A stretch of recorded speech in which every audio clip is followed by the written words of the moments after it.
Le seul capable de diriger le Sénégal, de gérer les intérêts internationaux, d'assurer une stabilité du Sénégal dans un contexte sous-régional et régional extrêmement perturbé.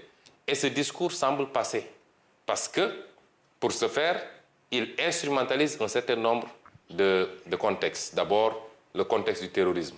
Aujourd'hui, Macky Sall présente son opposition au sein de l'Union européenne, au sein de l'Occident, de la communauté internationale, comme une opposition irresponsable, terroriste, une opposition qui veut déstabiliser le pays, une opposition qui serait contre les intérêts des Occidentaux. Le tableau que vous avez dressé est vrai, vous pouvez élargir la liste. Aujourd'hui, Barthélémy Diaz, maire de Dakar, est sous le coup d'une condamnation. Et il est à la dernière phase, la cassation. Si la condamnation est définitive, non seulement il ne peut pas candidater, mais ses mandats de maire de Dakar et de député de l'Assemblée nationale sont compromis. Beaucoup d'autres opposants sont aujourd'hui dans ce cas-là. Qui donc va compétir en 2024 contre le candidat de Macky Sall parce que lui n'a pas le droit d'être candidat. Et ça ne relève pas de la démocratie et le peuple sénégalais ne l'acceptera pas. Alors justement, vous venez de soulever un point qui fait débat et qui fera débat, à savoir la question du troisième mandat. Alors Macky Sall n'a pas encore dit s'il comptait briguer ou pas un nouveau mandat. Il estime toutefois qu'en raison de la nouvelle constitution de 2016, il en a le droit parce que les compteurs des mandats présidentiels seront remis à zéro d'après lui. On entend certains de ses proches l'encourager à y aller. Alors, d'une part, en a-t-il le droit d'après vous? Et si il y va, qu'est-ce que vous allez faire? On voit que vous demandez des manifestations, des concerts de casseroles. Est-ce que vous seriez peut-être tenté par une stratégie de déstabilisation si jamais il saute le pas? Vous savez, le seul fait que ce débat se pose encore au Sénégal n'honore pas ce pays et n'honore pas le président Macky Sall. N'oubliez pas qu'en 2012, c'est le président Macky Sall qui était à la pointe de la contestation contre la troisième candidature du président Abdoulaye Wade. Au point d'être dans les manifestations à la place de la nation, muni d'un petit matelas et se disant prêt même à y passer les nuits s'il le faut. Pensez-vous que moralement, un homme qui a eu cette position, cette posture et qui a mené ce combat-là, puisse se retrouver 12 ans plus tard dans la même situation où c'est sa place qui a changé, c'est lui aujourd'hui qui veut forcer une troisième candidature.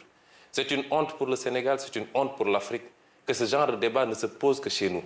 Quand on a gouverné de la manière dont il a gouverné, avec des scandales à l'appel impliquant ses proches, ses beaux-frères, ses frères, ses parents, tous ces gens qu'il a mêlés à sa gouvernance.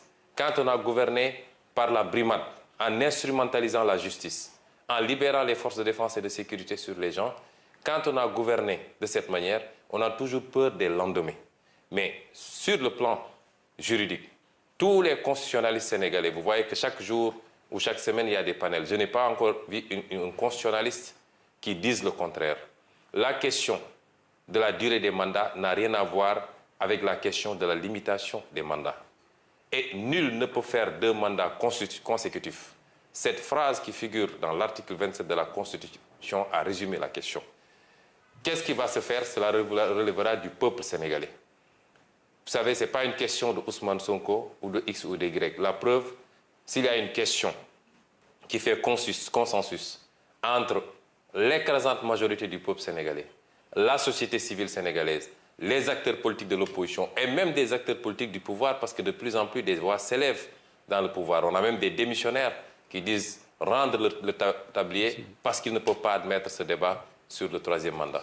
Le moment venu, le peuple sénégalais, qui est un grand peuple, qui a montré dans le passé son attachement à la démocratie, mais son attachement au respect d'un certain nombre de principes, ce peuple-là aura son mot à dire.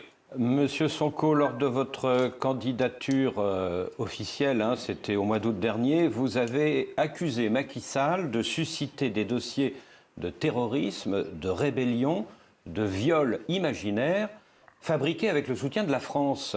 La France aurait donc participé à un complot contre vous? C'est grave, ça, comme accusation. Ce que je veux dire, c'est qu'aujourd'hui, il y a un comportement. Pourquoi on l'avait dit? Justement, c'était que parce que vous, en tout cas un de vos organes, en l'occurrence France 24, RFI, s'était déplacé à Dakar pour faire un reportage tendancieux contre ma personne en essayant d'exploiter ce dossier de viol.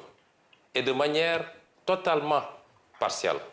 Et aujourd'hui, lors des dernières discussions, en tout cas, des échanges qu'on a eu hier avec des responsables de RFI, eux-mêmes reconnaissent ce traitement tendancieux. Et au-delà de RFI, qui aujourd'hui est une chaîne française, il y a un certain nombre d'actes que la France pose, qui nous fait penser, nous, opposition, de manière générale, que la France prend fait et cause pour Macky Sall, pour des raisons qui lui sont propres. Et sur ces problématiques-là, nous voulons appeler la France à revoir sa position. On a été dépeint comme étant des anti-français notoires. Nous n'avons rien contre la France, ni contre aucun autre pays. Nous avons un discours qui peut gêner parce que c'est un discours qui appelle à une rupture dans les relations. Il y a des traditions séculaires entre le Sénégal et la France. Mais il y a que ces traditions sont assises également sur des relations qui ne sont pas totalement roses pour le Sénégal. Nous sommes au XXIe siècle. Le monde est en train de changer, je l'ai dit tantôt. La carte géopolitique du monde doit appeler chacun à revoir son attitude. Il ne s'agit plus de placer un président, de lui apporter un total soutien, tant qu'il accepte la coopération telle que vous la voulez ou telle que vous l'entendez. Nos pays aspirent à autre chose et nous voulons continuer des partenariats, mais dans le sens d'un partenariat gagnant-gagnant.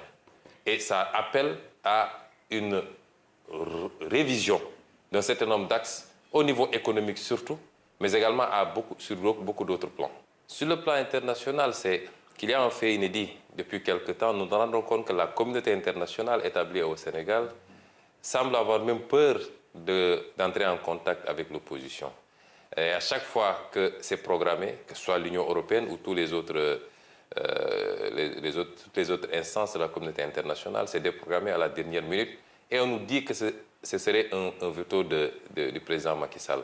Et nous voulons dire à cette communauté internationale que l'opposition sénégalaise est une opposition responsable, ouverte sur le monde, qui connaît la tradition et l'histoire de la coopération au Sénégal, qui en aucun cas ne peuvent être interrompues. Mais que nous voulons des discussions beaucoup plus sereines, beaucoup plus ouvertes et orientées vers des partenariats constructifs et bénéfiques, c'est-à-dire des partenariats gagnant-gagnant, dans la gestion de nos ressources naturelles, dans la passation des marchés publics, dans la gestion d'un certain nombre d'éléments extrêmement sensibles que nous avons en commun et en partage, et qui, mal gérés, rejaillissent sur les phénomènes que nous connaissons, notamment cette immigration qui pose problème à l'Europe. Monsieur Sonko, vous dites que vous n'êtes pas contre la France. On a vu des manifestations anti-françaises et parfois pro-russes dans plusieurs capitales africaines. On a vu l'arrivée de mercenaires russes au Mali, peut-être au Burkina Faso. Quelle est votre appréciation de cette arrivée des Russes sous différentes formes? Est-ce que la Russie est un partenaire de confiance qui pourrait se substituer à la France? Oui, c'est des questions extrêmement délicates sur lesquelles notre position elle est très simple. Les pays africains sont des pays indépendants qui peuvent envisager de manière autonome leur coopération. Et aujourd'hui, coopérer avec la France, les États-Unis, la Russie ou la Chine est une option. Mais ce que je voudrais dire à nos amis africains, c'est de faire très attention sur un certain nombre de questions. Il n'est pas question de remplacer un partenariat qu'on considère défavorable par un autre qui peut l'être beaucoup plus. Et remplacer un drapeau par un autre ne milite pas en faveur du combat pour la souveraineté des pays africains. Nous devons être très prudents, l'ouverture certes, mais à l'endroit de la Russie également. Ce qui est attendu, ce n'est pas un partenariat de guerre. On n'attend pas que la guerre s'installe dans un pays pour débarquer, mais nous voulons des partenariats beaucoup plus constructifs, beaucoup plus larges, qui englobe toutes les questions de développement qui nous interpellent, en respectant la liberté de chaque pays maintenant à pouvoir choisir librement ses partenaires. Et aujourd'hui, ce qu'on voit souvent dans certains pays africains avec beaucoup d'euphorie, me semble ne pas aller dans ce sens-là, c'est-à-dire on n'est même pas dans cette situation d'assumer une conquête légitime de souveraineté, mais on est dans le remplacement. Et est-ce que ce qu'on remplace est-ce que ce par quoi on remplace vaut mieux que ce qu'on remplace? Je n'en suis pas totalement sûr. Et nous devrions traiter ces questions avec beaucoup plus de sérénité, beaucoup plus d'analyse prospective et non pas de manière émotionnelle comme on a l'habitude de faire ici en Afrique. Merci, M. Ousmane Sonko, de nous avoir accordé cet entretien. Et merci à vous de nous suivre sur nos deux chaînes.